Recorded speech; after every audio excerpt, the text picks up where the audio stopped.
Yes, guys, welcome back to We Are Tottenham TV for yet another pre-match pump-up. And look, we'll be taking you all the way through to the live watch-along with Nick Collison, who is in studio, not sure he's joined with, and they'll also bring you to the post-match fan show as well for all fans to have their say. Hopefully it is a win today that we will be talking about, because I think we'll all agree life is pretty depressing when Tottenham aren't doing well. But look, Diego, how are you, my man? Well, apart from running on 3 hours sleep every single day this week, I'm absolutely tickety-boo. Well, it's Rez that is with Nick in the studio today, so it's the Shelfside Spurs show, boys. That will be with everyone, and yeah, let's just hope today's the day.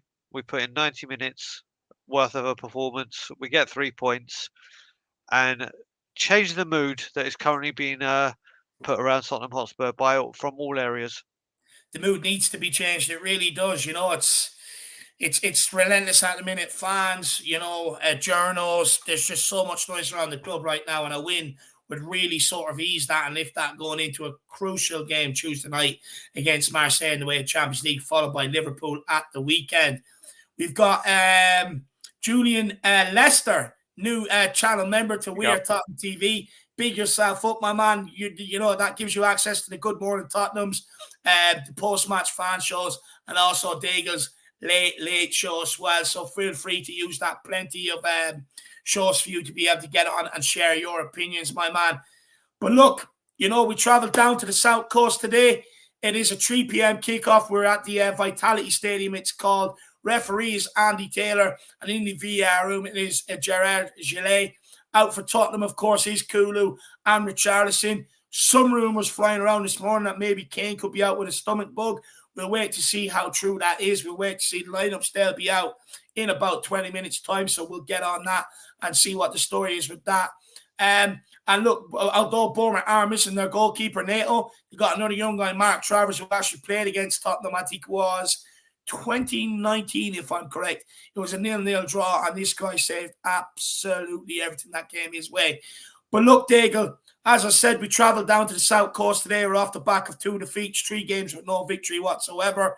I mean, it's important we bounce back today, isn't it? And bounce back well. Yeah, I mean, one thing that always screams out to me when we play Bournemouth now is the fact that their stadium is smaller than our South Stand.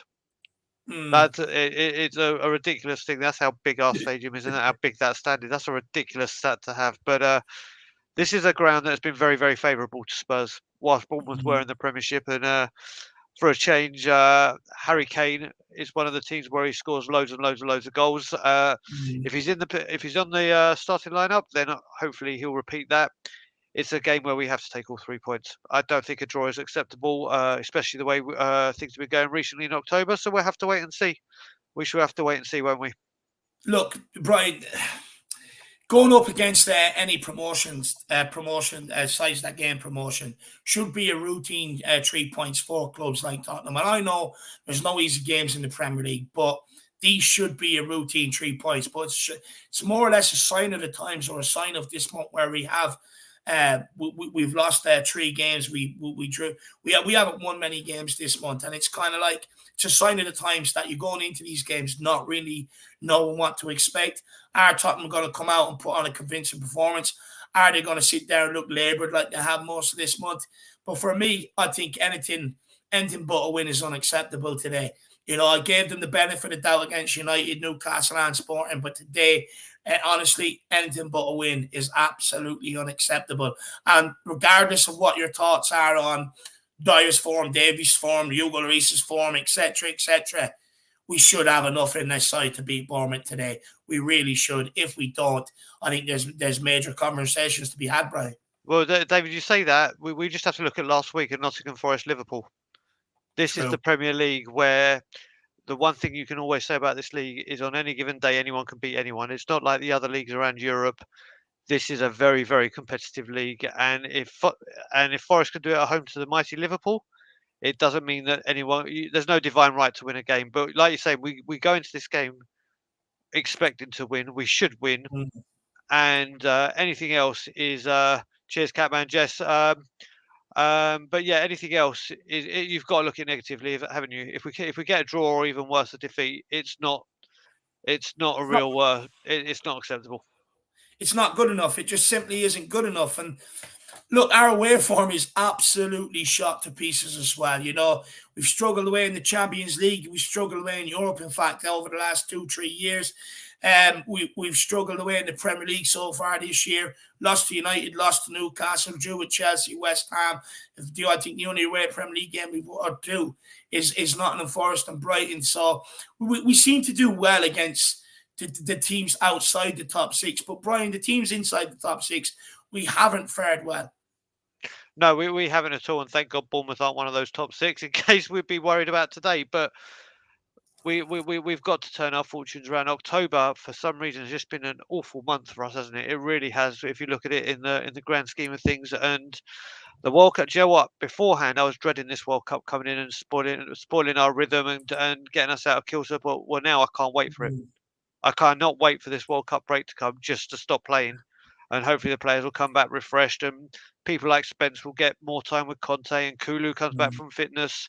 Then you have the January window, which we see. So after this World Cup, I think things will change. Hopefully, I really do hope so. I think this sort of month, and maybe especially November, you will see players sort of hold back a little with one eye on the World Cup. And I mean, look, it's every kid's dream to represent your country at a World Cup. I just hopefully we can still keep picking up the points while this is happening. But Brian, I seen a comment the other day, and I was just maybe gather your thoughts on it. Where I think it was maybe Chris Sutton that said it, that Conte is constantly alluding to the players being tired, and that maybe he thinks the players then feel tired because he's constantly saying they're so tired. Would you say there's anything in that? listen. When we're talking about this, the one thing I would say that I expected to have seen this season with the window that we had was a bit more rotation. I really thought we would have seen with the Champions League coming up, the amount of games due to this World Cup coming through, we'd see a lot more rotation. But because of Mm, injuries or whatever it may be, we haven't seen it. People like Perisic, who I'm now seeing what Bob Spur saw when he said, "Is he starting to be? Do you think he's been underwhelming?" And mm, I completely categorically denied it or refused it until after we lost to Arsenal. And now I'm yeah, starting to see it. There's players that aren't performing. There hasn't been the rotation, and I think this will be mm, having a knock-on effect. You got to remember the amount of games we're playing right now is kind of like we only do at Christmas, and that's just for 3 weeks. This has been mm, pretty much September, October, yeah. and carrying on for the best part or the first part of November. We've never experienced anything like this, have we? No, no. And I agree. It's kind of like even though we have won games and we're sitting third in the table, the performances haven't really resembled where we're sitting in the league, if you get what I mean. It's kind of like they've constantly been below par. But Brian, we've struggled to put in 90 minutes performance from the start of the season. It's either been a good first half and a woeful second half, or a woeful second half, or a woeful first half and a good second half. Is look, it's gone on too long now. Is this a tactic used by Conte to maybe manage the minutes and get them through the vast amount of games that we have to play? I think we're already on like 8 games this month or something like that. Yep. Or is it down to just a lack of quality, a lack of effort on the players' behalf?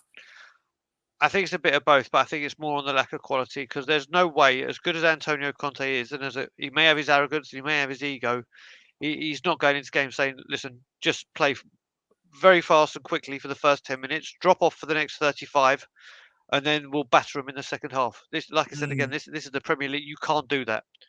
You can't do that. And then you look at it, the players that are coming out, why do they need to have a rocket up their arse at half time to realise yeah, they're playing badly? yeah. Why they should be going in with their heads, listen, their heads shrugged into their shoulders and literally thinking, "This is why we're doing this." And I would be Mm, fearing Antonio Conte every single time I walked into that changing room. And then you manage to do a 180 and put in a better performance in the second half. mm, It's not acceptable. Why don't you perform brilliantly in the first half like we did with Pete Poch, blow teams out the water, and then relax in mm. the second half, where you know Yeah. you got the job done? Yeah, well, I mean, Brian, that would be the ideal situation to get to. It really would. But look, when we're not taking some of our early chances and we're letting in some of the goals we do, it's probably why you're seeing what we're seeing, if I'm being brutally honest. But look, we have a massive Champions League game on Tuesday night versus Marseille, Liverpool at the weekend. But Conte's already alluded to it. He is prioritising the Marseille game. And first of all, look, in a way, I sort of agree with it because I think with the Premier League, I think, look, we should have enough to get over Bournemouth today. And I mean, we should. Whether we will or not is a different story. But Champions League is where we all want to be. And I don't mind them prioritising that game. But Brian, do you think we will see rotation today then, considering Conte has said he is going to prioritise the Marseille game over today's game? I think he has to. But do you know what? It's very hard for me because obviously we came into this and Conte knows he's got this record in Europe, and it's not the best. We know how important this tournament is financially for the board, for the club, for attracting players. And we know we can go into the Europa League, but do we want to go? We want to go as far as we can in the Champions League, especially with January coming. Do you want to be offering Champions League football, or do you want to be offering Europa League football? I know which people would rather go for, and it's imperative that we get through to the next round. It's imperative for the club, for business, for the naming rights. That, by the way, it looks like they've gone quiet once again. And the future of this club. We need Champions League football on a regular basis, and to go out of it on the first hurdle again, especially in a group that we all thought at the beginning, this should be nice and easy, we'll sail through, and it hasn't happened, it is not good. And the I mean, if we don't get through, the banter we've got coming our way, is, and you have to hold your hands up and say, you know what, we ran our mouths, we deserved it. But yeah, I hope he is relaxing. I'd rather he rest players today. I really would. Yeah, and look, regardless of rotation, we're Tottenham Hotspur. You know, we should have more than enough to be able to put in a good performance against these and get the 3 points. But I've just gone into the Tottenham Hotspur team, just waiting for the lineups to come out, just getting prepared. And the first thing I see is inside the dressing room and a picture of Dyer's jersey. I mean, seriously, could they picture of anyone worse right now to put out there on the front cover? It's like they do this just to piss me off. Like this guy says here, Wayne, you know, we have a championship backline. Definitely agree with that. I mean, I just don't get it. But anyway, I'm not even going to focus on that. But Brian, what do you want to see in this lineup today, from goalkeeper all the way through to the front line? What would your ideal lineup be, and maybe formation as well? The formation it's difficult for me.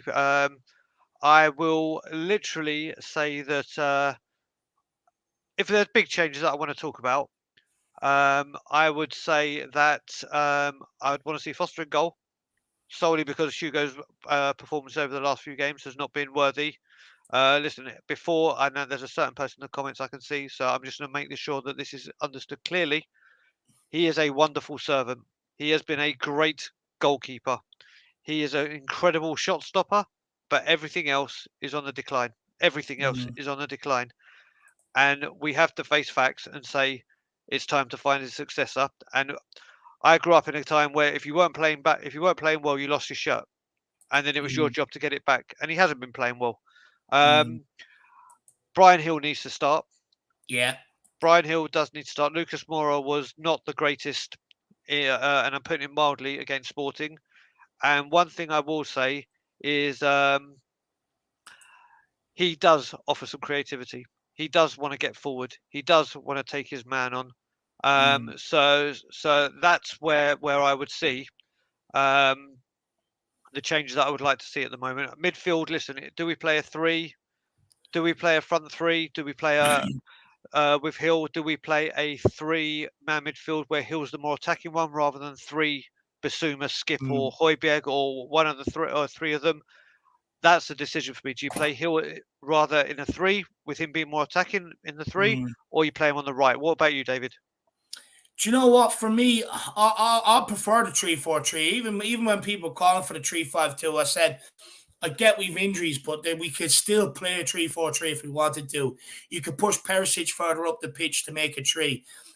You know, for me, you had Gil there. Look, at the end of the day, I know he was supposed to be loaned out to Valencia, but we pulled that loan deal because we wanted to keep him around here and have 2 for every position. So if you're going to do that, if the opportunity arises through injuries or whatever, you've got to give the young guy the opportunity to prove whether he's good enough or not. Now, what I do like about Gil is when he came off the bench against Frankfurt, when he came off the bench against Sporting.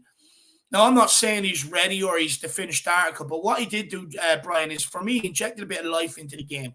You look at the Sporting game. Yeah, we were doing okay down the right-hand side. Absolutely nothing coming from that side.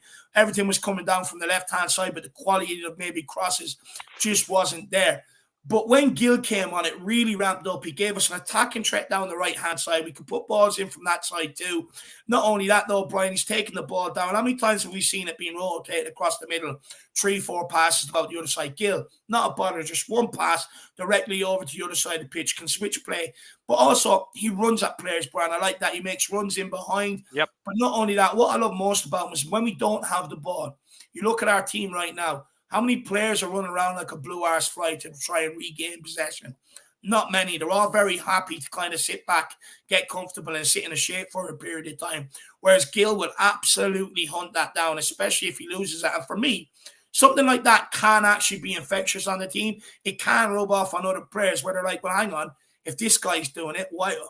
There's no excuse for me not to be doing it. But plus, Brian, we've tried Lucas out there. We've tried Richarlison. Now, with the two of them, we sort of see the same thing. The ball goes into them. Sometimes they get it under control. Sometimes they don't. Then if they do get it under control and they go to make a run, the ball's knocked 60 yards ahead of them, waiting for a defender to come in and take it off them. And we haven't seen nowhere near enough, whether it's been Lucas played the other day, first time back from injury, Yep. or whether it's been Richarlison. And what I like about Gill is, if you watch, he just dropped into pockets of space. He wanted the ball. He wanted to affect the game. Drops into the pockets of space and starts playing. And when you look at the crosses, I look back, I'm like, where have I seen that before? Kulusevski cuts inside on the left boot, puts them crosses, them floating crosses in towards the back post or in towards the 6-yard box, and hopefully someone gets a header on it. And Gill provides that. So for me, on the basis, I would actually start him today in a 3-4-3. I prefer us in the 3-4-3. When you play the 3-5-2, with the options we have in midfield, you're essentially taking out an attacking player and putting in a DM. Because we don't have that sort of creative midfielder to play that system. And then if you do play it, you're still looking at maybe Hojbjerg and Bentancur in the midfield, but then looking for someone like Lucas to play there. Again, when the guy can't get the ball under control enough times or it's inconsistent, it replicates on the football pitch. Kane and Son then start getting frustrated. You start giving the ball away. You end up sitting back and stuff like that. And there's been a sheer lack of creativity in this squad the last little while. And here's an example. Kulusevski, when he's played, we averaged 2.6 goals per game this season, and we haven't lost. Since he's been out, that average goals per game has dramatically decreased, and we've lost games. So it does go to show and highlight how important that guy is to our team. And when I look at our options, Brian, I just think Gill, although he's nowhere near Kulu's level yet, I think he offers more similar to what Kulu does than anybody else. Yeah, no, you're right. One thing I will say about Brian here, if you look at it when he first came in for the first few games of last season, Paco de Ferreira and all that, he looked like he was tearing it up. And we're all getting very, very excited at the talent that we had. Then we heard that he wasn't settling or he went on loan. He came back, and if you look at the 3 games he's made an appearance on, when he came in against Frankfurt away, yeah, he fell over a few times, but he did that one bit of skill right in the corner where he got out of trouble. So it was like, okay, you're showing a bit of creativity. Then he came on, and what was the other game he came on before this one? He came on, I can't remember what game it was. Came on against Frankfurt. I came on the second leg, okay, and did that. But then he came on again against Sporting, and this time he really made a difference. And like you said, you can see Frankfurt though, Brian. He could have had an assist. Oh yeah, he created the penalty, didn't he? Did his Ricky Villa? That's and if Kane's ball was better for Gill, he could have got onto the end of it as well. Kane's ball was a little bit below his standard, wasn't it? You know, let's be honest. It was. It should have been on the floor. He hit it way too hard and over his head. But he really, really did have a great cameo when he came on Wednesday. He really, really did look like, if there was that one bit of spark where you thought something was going to happen, it was then. It was then. So just to let you know, David, I'm about to send you a picture. Harry Kane has got off the team bus. But what I will say, I'm going to send you the picture so you can see it now. You normally see them in their suit ready for action. I'm going to send you the photo now. Let me know if you think that is him ready for action.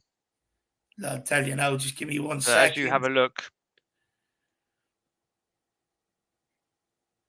I'm a bit dubious on that one, Diego. Yeah. I'm a bit dubious. I'm not sure whether he looks like he's ready for action or not, to be honest with you. The lineup will be out in 2 minutes' time, so we'll wait and see. But he doesn't look ready. But I just want to finish off with Gill. I think what he'll provide us instead of Lucas Moura. You look at Lucas Moura, gets the head down, likes to run with the ball. I think what Gill will do is bring that bit of vision to the game, that vision to the attack, and that's the hope. But look, whether he starts or not, even if he comes off the bench, hopefully he can still keep taking these minutes, because look, at Tottenham, at a club like Tottenham, the size of Tottenham, unless you're a centre-back, you're never going to get a run of 8, 9, 10 games to prove your worth. Sometimes you only get these cameos. And I know it may sound harsh on Gil, but it's up to him to take the minutes, and he's got to do it, in my opinion. But look, that's Gil. Brian, the centre-backs now, we'll start talking about centre-backs. Conte did allude to, and I'll probably actually have to cut you off when the lineups come out, but he did allude to that maybe he would be resting Romero today. It's a huge risk to play him today because of fatigue and stuff like that. And he'd probably pull him out and keep him back for Marseille. Does that concern you, since he's our only competent defender, maybe outside Langley? Yeah, but like I was saying, the Champions League, I think he's not to.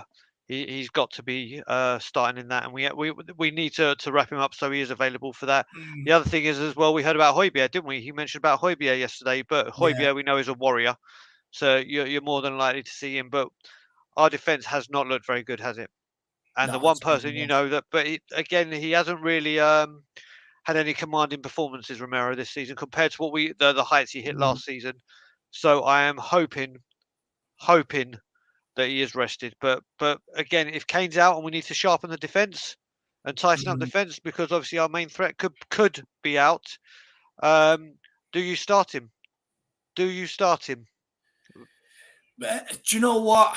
I wouldn't. I do think Champions League is more. Look, if this one thing I will give the back line a bit of credit for is, against the lower league teams that maybe struggle to score goals, they're fine, because there's not really any sort of threat towards them.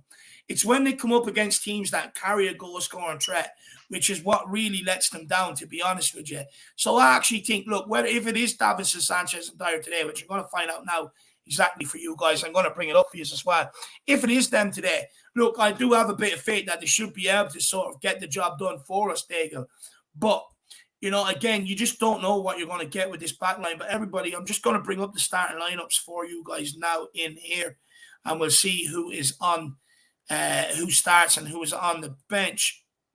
So the starting lineup here, as you can see, we've got in goal, Emerson Royale at right wing back, Sanchez, Langley, and Davies. So that picture of Dyer they put up, I think they must have got severe backlash off it. They said, no, screw it. Let's get Langley in there. And Langley starts in the middle of the back three, which is very, very interesting. And then Davies comes in on the left-hand side.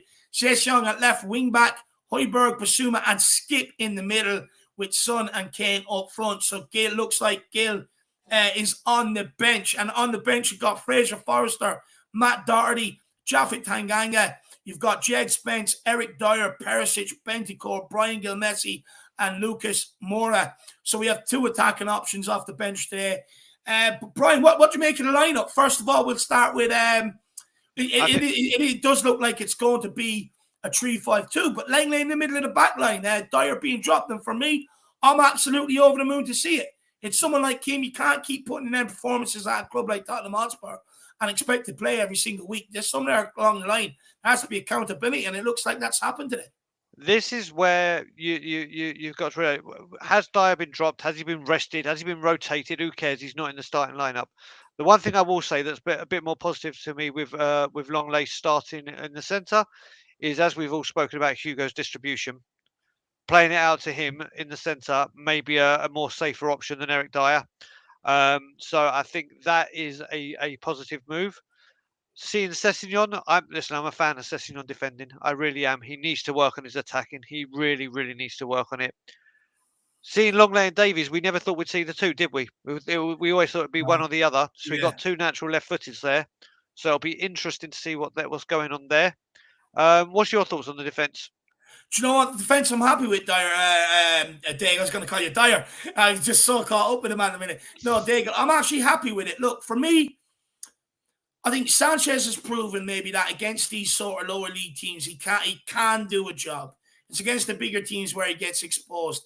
Davies, again, another one. Look, my problem with Davies is I don't think he's good enough on the ball for us to be able to transition out from the back. And I think we'll have problems from this today if they press us. Sanchez trying to give it out to Royale doesn't fill me with confidence. Davies trying to progress the ball out from the back line never fills me with confidence. But what I do like is if Bournemouth do sort of press us, you've got Langley in the middle. Now, his passing range is absolutely exquisite. And for me, I think if you could just get maybe Kane dropping into as a decoy with Son running in behind, them long balls that maybe Moon Boots, Eric Dyer, Moonhead tries to try, I think Langley will be able to pull them off. And for me, I'm actually excited to see what he's like in the middle, because I don't think you can keep persisting with a player like Dyer, who was proven year in, year out once he's come into the starting lineup from Jose's era all the way through. He's just not good enough. Mentally, he's not good enough for it as well. So I'm excited to see Langley come in. But I'm also under no illusion. It probably is maybe resting Dyer from midweek. But look, this is a chance for Langley to step up and take them minutes in the middle and say, I'm your man. But then the problem just then moves over to the left-hand side with Davies. So I think we're just going to have to wait till we get proper investment in that back line. One player I'm absolutely delighted to see come into this starting lineup, Daigle, is Emerson Royale. Look, as much as people like Doherty, I keep trying to point out with this guy, no, he's brutal going forward, constantly passes the responsibility inside, and he just looks scared every single time he takes the pitch, and he's a long way off the player that he was last season. And I know people are going mad about Emerson, and look, he doesn't help himself with that no-look pass in the 88th minute when you're trying to go and win a game, and it's shit like that where people get deeply frustrated with the guy and pissed off when it's just like, look, we're trying to get the win here, just a simple little ball in, correct weight on the ball, play Gil Messi, and then he tries to do something fancy. You can even see Conte going like this after it, and it's brain dead. But at least he tries to do the right things. At least he gets forward. At least he tries to play. At least he tries to put in crosses. And it's a sad state of affairs. I would rather someone that actually tries to do the right thing than a bozo at the back who constantly tries to pass the ball inside and pass in responsibility. I'm actually surprised over the other side, though, Daigle, with Ryan Sessegnon. Because for me, I do think Perisic is better going forward. Oh, without doubt. Perisic does put balls into the box. And for a game like today where it's Bournemouth, I think he's ideal. But look, Sessegnon has glimpses in him. He does have glimpses where he can get in at the back, maybe get onto something, and the odd time he can put in a good cross, but it's just the consistency of it. That's my problem. But what do you make of the wing-back selection, Diego? The wing, like I was saying before, Sessegnon is much better a defender, and Bournemouth, have they got any big wingers that are really going to cause threats? Again, it could be Perisic. The way you got to look at it is a lot of this could be to the Champions League. You may want Perisic experience in the Champions League, in the big games, in the crunch moments. So maybe he want to keep him fit for that. So, excuse me. So Sessegnon can come in and play this game. I think the most Royale. Listen, I'm not of the same opinion of you, but I understand where you're coming from. I would have rather seen Jed Spence away at Bournemouth. He played against them in the Championship last season. May have been a good game to bring him in on, but I think the big thing, big up caller. But the one thing I'm very excited to see this midfield, and the reason I say excited is we tried dropping Hojbjerg to play Basuma and Skip, whereas now it's Bentancur, who I think has solely been rested. That's one that has been rested because he's been sensational this month, and I think we've got to find the right combination to get the best out of Basuma. We've got to find a way to do it. And who knows, Hojbjerg and Skip last season before Skip got injured were building up a rapport, were building up an understanding of what their role was. So maybe this will free up Basuma. So I don't know. Do you reckon this could be the trilogy that get the midfield working? Do you know what, Brian? I think Bentancur is a huge loss, if I'm being brutally honest, out of this midfield. When you look over the last couple of games, and look, the last few games, Hojbjerg hasn't been at the levels he was before. Maybe he missed that last Premier League game. But Bentancur's engine has been absolutely exceptional. Running around, taking the ball off people, trying to play. And the guy has scored 2 goals in 9 games this season, where he only managed 2 in his last 172 appearances across football before that. And I think Bentancur's really took his game to a new level. And I think with the amount of turnovers he does, the amount of pressures, he's decent on the ball as well, being able to recycle it, take balls in tight spaces. I look at that midfield. Who's going to do that for me today? I'm not sure Hojbjerg will do it. I'm not sure Basuma will do it. I'm not sure Skip will do it. For me, I actually think it's a pretty defensive sort of lineup playing this way. Look, I think Skip started the game against Newcastle absolutely on fire. I'd love to see him do more of the same, get forward, support play, a couple of nice passes out of him.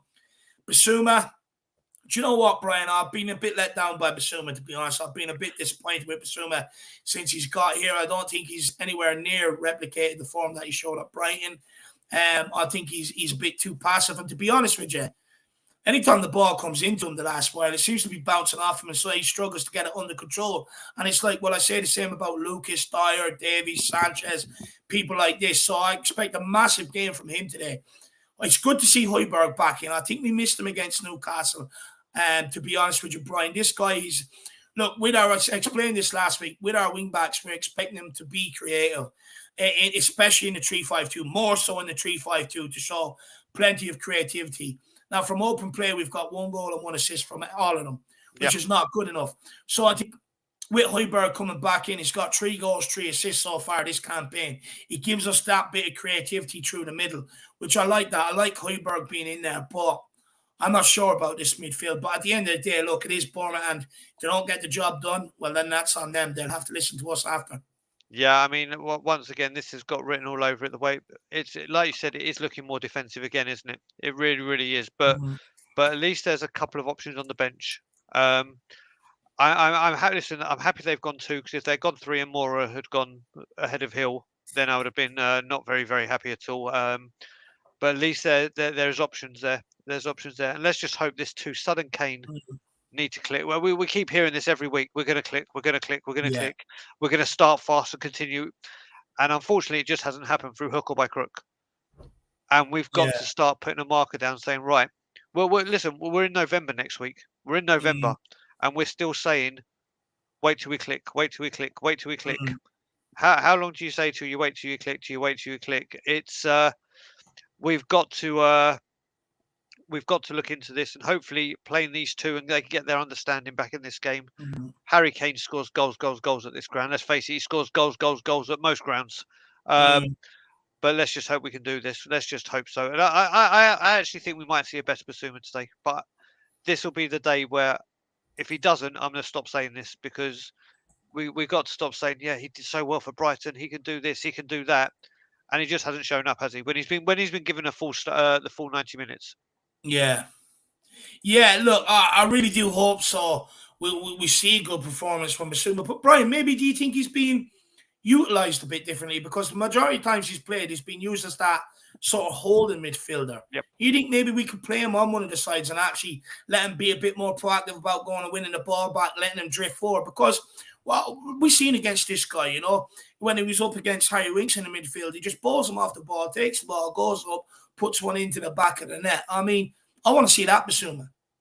So let's have a look at it. If we look at that midfield 3 again, would you say Skip is creative? The only way I'd say he's creative is his range of passing, not when it comes to taking a man on, finding space, and he's like literally. What I used to say with him is like Michael Carrick. He hovers at the back, he can dictate and pass it about.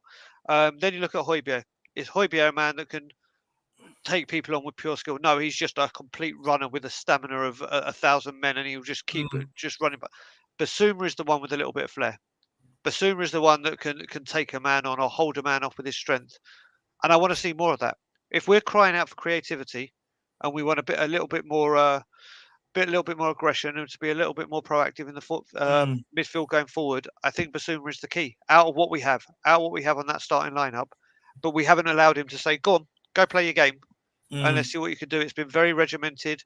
We've heard that with Conte, he's struggled to get the styles and patterns of play. Well, you know what? This game, we need something. We need a spark. Let him go. Let him go and be creative. If it doesn't start, then you change it. But you don't know unless you try, do you? Very, very true. Very, very true. I think we'll all agree we need a massive, massive performance from Basuma. Look, Kane and Son. Kane, he's our top scorer in the Premier League, 10 goals. Haaland, I've seen rumours of Haaland being out injured. So hopefully that inspires him today to go out and bang in a couple and maybe catch up a little bit on Haaland and take advantage of why he's out. But it's important for Sonny to kind of, get on the score sheet today or get an assist for his confidence today, in my opinion. And hopefully he does the same. But we need massive games from them. But Brian, does this maybe line up reflect maybe us resting for the midweek game Tuesday, Marseille? For me, 100%. For me personally, this is one eye on Tuesday. Especially you look at it. Mm, Unfortunately, we know what everyone thinks about or what the managers have thought about Dyer. Actually, that might be a mm, bit harsh. Unfortunately, a lot fan opinion, whatever. But like it or not, and I'm not saying that I'm a fan of his, but the managers seem to love him for some reason, and they want him at the centre. So big up Lee. mm. So it looks like he's been rested for this, or could it be bad form? Could it be? Um, I think Bentancur blatantly is. Romero blatantly is. Yeah.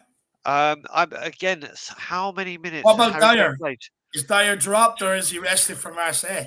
Do you know what? These buzzwords. When we were talking about this with Human Son, the whole world went mad because if you said dropped, how dare you? How dare you? If you said rested, oh no. But Mm, what? So it's a dangerous line to play. But for me, if it was me making this lineup and it was me that did this, mm. I would come out and say I have dropped Eric Dyer.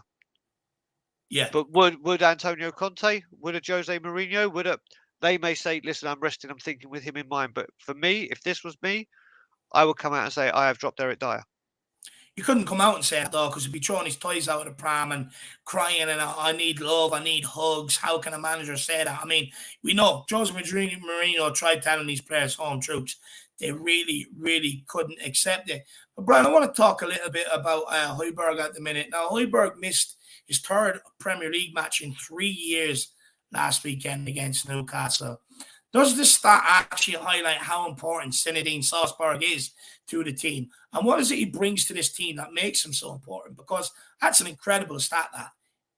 So when we signed Pierre-Emile Hojbjerg, I was delighted. And one of the reasons I was delighted is if you and I always say this, if you go back and watch his first interview where he has his medical at Tottenham and he's talking about his upbringing, you could just Mm, see his mentality. You could just see he's been brought up correct. You could just see everything about him. He was exactly the kind of midfielder you want to go to war with.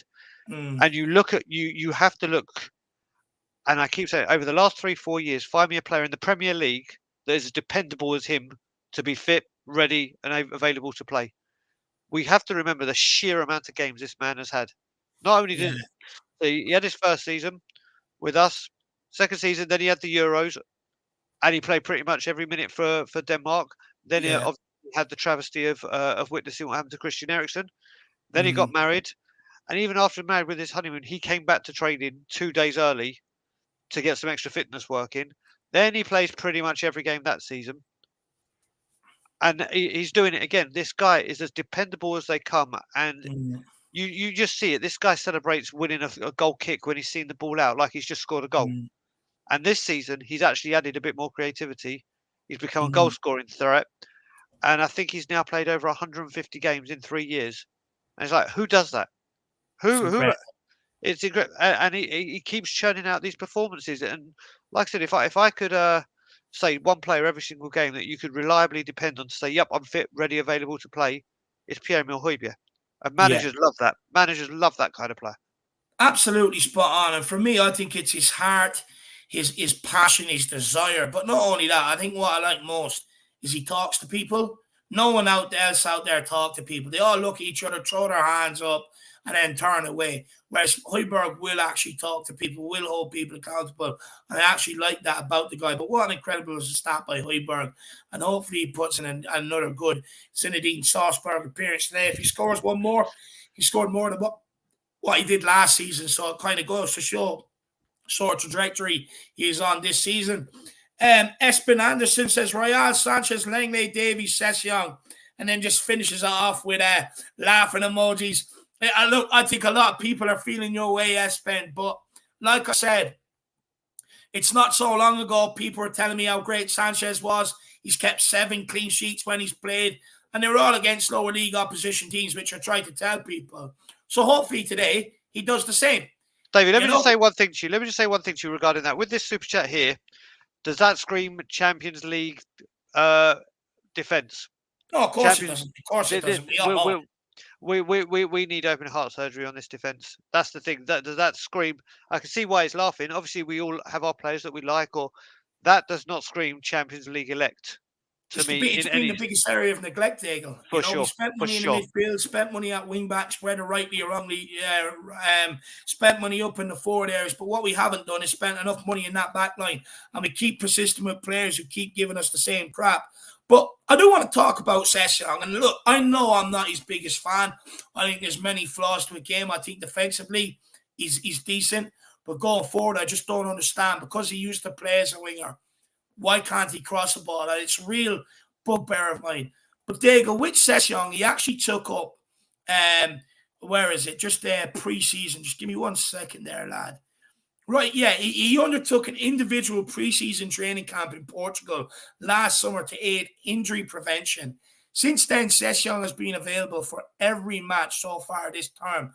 Does Sessegnon actually deserve a lot of praise here, considering he has took steps to aid his own career rather than rely on being told what to do? Because we've seen over the years, players won't do it. Dele Alli, Ndombele, people like that just refuse to do anything to help themselves. So do we actually have to give this guy credit for actually taking steps himself outside of the club to make sure to aid his own career? So with Dele Alli, let's not forget when he had his personal trainer, that was to grow a six-pack and nothing else. That's all. Well, I That's all. question, did he have a personal trainer? I think I said this at the time. I think he used to just lather himself up in baby oil, take a picture and say, I'm working. Well, Because yeah. usually if you're working that hard, you'd see it reflected on the pitch. And we never did. Well, that's exactly where I was going. What you got to remember, there's a difference between Dele Alli and Sessegnon, where Dele Alli, it was pure form that just went and his drive and his mentality. But with Sessegnon, he was picking up injuries very, very easily. And obviously, I keep referring to it like with the hamstrings with Michael Owen. Once they start going and pace is a big part of your game, then it starts getting into you mentally. And he realised that. And to say, right, I'm coming back and I'm going to go into a training program to work on my fitness and then be available for every single game, that, like you've just said, that deserves credit. You got to remember the games he played last season. He played against Salah twice, kept Salah in his pocket twice. So his defensive is not. I don't think there's a question. His position in defence, but what I do question is what he was very, very good at Fulham and as a kid, which was going forward in his delivery. And what I've noticed with him is obviously when he's going down the left-hand side, rather than trusting his legs and his hamstring and going to the byline to cross it in, he stops, starts and cuts in and tries to find. And I think that's solely because of his hamstring and his loss of and he doesn't want to open his body up in case. And hopefully, the more and more he's fit and works with this trainer and keeps fit, he might get the belief back in his hamstrings. He might get the belief back in his legs. And you've got to remember, he's got Perisic training him. And what better person to look up to? We know what. I wish we could put the two together. I wish we could give Perisic Sessegnon's defending, and I wish we could give Sessegnon Perisic's attacking, and then we'd be laughing. But I think he can do a lot with Perisic. We've heard that he's been speaking like with Perisic, it's helping me, I'm learning. So that will happen. And then come next season, we've also got Destiny coming, haven't we? Who looks a real fight. So I won't have. Do you remember we did the Newcastle watch log and he got forward and he had the chance to run and then he did that cross when everyone was running forward and it went across the penalty area and even missed Emerson and went out for a throw in. Yeah. The Sessegnon we saw at Fulham gets to the byline and whips that in, and that's where he's got to work on. Yeah, I agree. I think he does need to work on it. I mean, against Newcastle, we have 4 or 5 breakaways, and a lot of them down his left hand side, and we just didn't find that sort of end product. And it is extremely frustration. But I'm all for someone else. If things aren't working or there's a problem, for someone finding solutions outside of the club instead of sitting there waiting, being told what to do every day. Aid your own career. And if there's any other young lads in the academy looking at this, this is what you need to do. This is how you should be acting. If there's something that maybe you feel quite isn't right, the club always don't have the solutions or the answers for you. Sometimes you need to do something differently to help yourself. And I think a massive big up to the guy, considering there's been plenty of examples beforehand where he was around, where no one wanted to do this. No one wanted to help themselves. So I think a massive respect there to Sessegnon on that for me. But look, Brian, what do you want to see from this team today? Look, a lot of people not confident with this lineup. They think it's just an easy 3 points to Bournemouth. I can understand the frustrations and maybe the lack of confidence in the lineup. That also comes along from the performances we've seen and from the results that we've had. But J Max says, imagine this lineup blows the doors off the Cherries today. Do you think that could happen, Diego? I would love for it to. I would like, listen, when you ask me that question, what do you want to see today? The first thing we all want to see is 3 points. By hook or by crook. By hook or by crook, that's what we want. But I want to be able to come off for the first time probably this season, say, do you know what? I enjoyed that game. Yeah. Do you know what? We actually put in 90 minutes. I can say, do you know what? That's what I wanted to see. That's what I know we're capable of. That's what, when everything's working in perfect harmony, we can achieve. Because every single game so far, like we've been saying on your show earlier, we turn up for 10 minutes, then we disappear for 35 or around those kind of minutes. Yeah. They sometimes go ahead. We come back. We go into the we go in at half time pissed off as fans. Conte likes to rocket up their arse. They come out and start performing, and we may sneak a draw or get the job done. But I don't want to have to rely on a Conte fire up a rocket up the arse and then come out with all guns blazing. That's what we should do from the beginning. That's what we should do from the beginning. It's what we did last season when we found our rhythm, and I don't know why we have not found our rhythm yet. It's November, or next week is November. We can't have the excuse, they're trying to get they're trying to get fit. They need to get minutes in their legs. And even with the World Cup, we can't even accuse them of saying, we can accuse World Cup. But what I'm saying is they're getting more minutes than we thought they would have, because we thought rotation would have been heavily used. They've got the minutes in their legs. That's what they should. That's what I want to see. Do you know what? For me, Brian, I want to see a committed performance from minute 1 all the way through to 90. I want to see us actually press maybe from the front, try and get after Cherries, because it'd be embarrassing to sit off these guys and watch them pass it around for 5, 10, 15 minutes. Because at the end of the day, that's what they want. You're playing into their hands. I want to see us get at them, press them, force them into mistakes, and camp in their half. Play football in their half for once. Look, I understand if we don't get an early goal, a tactic would be that you sit back for maybe 3, 4, 5 minutes, draw them out, and hopefully take the ball off them and put them in behind. But at the end of the day, I just want to see a committed performance from our players. I want to see us create plenty of chances as well. I want to see us being assured, comfortable, and confident on the ball. I want to see us want the ball. I want to see us enjoy having the ball. It looks like last while we don't enjoy actually having that ball. We don't enjoy touching it. We just end up kicking it away into the stands, out for corner kicks, out for throw-ins, and it just absolutely drives me mad. I want to see us hug that ball, hug possession, and just play football. I want us to play with a bit of freedom, with a bit of enjoyment, rather than sitting there playing scared. And I think you'll see a much more improved Tottenham.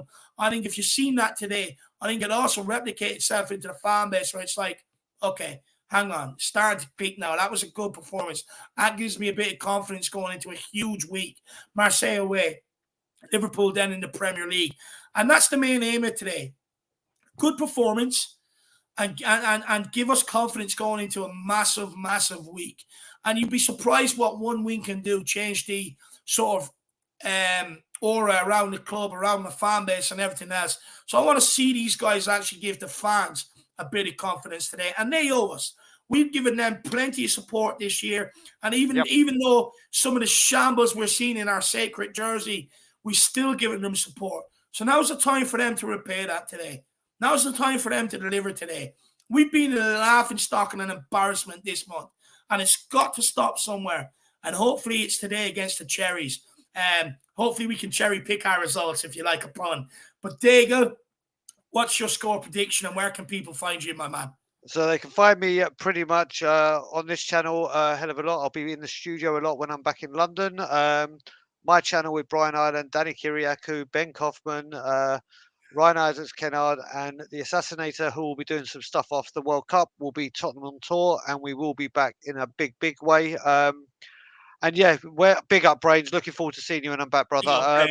I love that dude. I can't wait to see him. He's a funny fuck. So yeah, they can find me at Tottenham on tour. And my score prediction, now I've seen that lineup, I'm going to give the two, like I said, I'm giving heart and head. And the heart says 3-1 Spurs, and the head says 2-2. 2-2. Absolutely love that. Look, like I said on my show, I'd usually pressure for a winning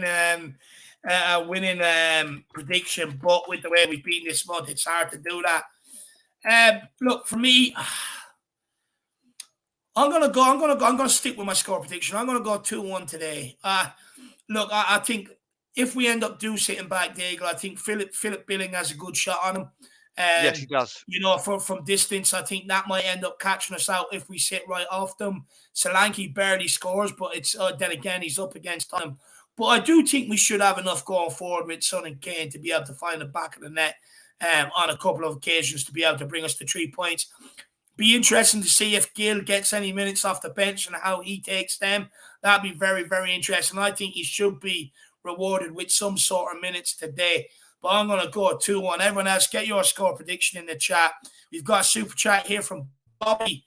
I'm not sure if this is Bob Spur or not Bob Spur. I don't think it is. It's not all Bobby K. He says, I think players' contracts should be the deal. But pay as you play. So if they get 100K but they play crap, they only get 50K match rating, 7+ full pay. Come on, you Spurs. I definitely think some of our players should be on that at this point, if I'm being honest. I think that's the new contract that should be given to Dyer. And I guarantee you see a marked improvement. I guarantee you see an improvement in mentality. Guarantee you see an improvement of them on the ball and off the ball. Just guarantee it. Brian, what would you say? Yeah, as much as I'd love to see this happening, it's never going to happen now. Never, ever, ever, ever going to happen. You'd wish that the football bubble hadn't blown up so much where the wages are absolutely ludicrous. But could you imagine trying to implement this nowadays, not just with Tottenham, I mean with world football, saying to some of these, can you imagine saying to Mbappe and Haaland, guess what? This is what you're on XYZ amount of money. Well, now you're going to get this plus. Don't get me wrong, if you're someone like Haaland and you're going to score 58 goals a season, you're going to hit your targets, you're going to make the money. But for other players, it just ain't going to happen. And I wish we'd done this sooner or had a salary cap like in some sports or whatever to make it a bit fairer, but it's never going to happen. Never, ever going to happen. Yeah, well, I think that I might have to start protesting about Dyer Davies, Darnay and Sanchez if they keep pissing me off. So if we're not going to sell them, I think I'll have to protest about this, to be honest with you. Or you join me. Join you in January, Daigle, and protest the owners if these guys are still here. But look, guys, we're going to end it there. Hopefully me and Daigle have maybe eased some nerves and got you through that boring period the hour before the game. We're going to hand it over now to Nick and Rez for the watch long. I want to say a massive thank you to Daigle for today. I'm not even going to thank myself because I'm expected to be here. I want to say a massive thank you to all you guys for tuning in, who continue to tune in week in, week out and show support behind this show. So big yourselves up and really, really appreciate it. And big up, Bobby, for the support on the channel, my man. Really do appreciate that as well. You can find Daigle over at Tottenham on Tour. Feel free to get over there and smash the subscribe button. And you can find myself over at the Irish Hotspur, where you see plenty of Daigle anyway. And you feel free to get over and smash the subscribe button. But look, we're going to end it here. Let the boys get into the watch long. And hopefully either myself or Daigle will see you on the fan show after the game, giving our thoughts. And at the end of the day, go and get the beers ready. Come on, you Spurs. Come on, you Spurs. Come on, you Spurs.